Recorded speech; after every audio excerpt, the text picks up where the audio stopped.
निकाह में भी अजीब सी ताकत है। अजनबी सा शख्स जान से प्यारा हो जाता है। ऐसे साथी और शौहर बनकर दिखाओ कि कल जब अपनी बेटी के अच्छे नसीब की दुआ मांगो तो शर्म ना आए। बाप के बाद अच्छा शौहर बीवी के सर की छत होता है, उसका मान होता है। खुश नसीब होती है वो औरत जो मर्द की बेशुमार चाहतों की अकेली वारिस हो। मर्द की तरफ से औरत को दिया जाने वाला सबसे खूबसूरत तोहफा इज्जत है। अपनी बीवी का माथा चूमकर उसे इजहार मोहब्बत करना सुन्नत नबवी सल्लल्लाहु अलैहि वसल्लम है।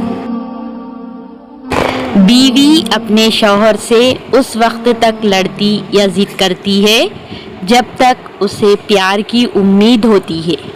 जब वो उम्मीद ख़त्म हो जाती है तो वो लड़ना और जिद करना बंद कर देती है। किसी भी मर्द की ज़िंदगी में बहार उसकी नेक बीवी से ही होती है। मियाँ बीवी का रिश्ता मुकाबले का नहीं, मोहब्बत का रिश्ता है। अगर ये दोनों आपस में मुकाबला करने लगेंगे तो दुनिया का मुकाबला खाक करेंगे।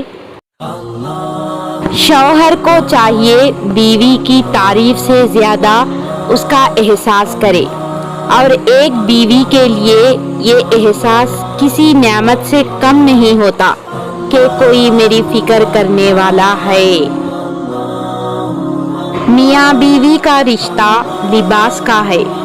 दोनों को एक दूसरे के लिए लिबास करार दिया है, जो ना सिर्फ शान और इज्जत बढ़ाने का बास है बल्कि सुकून और ऐब छुपाने का बास भी है।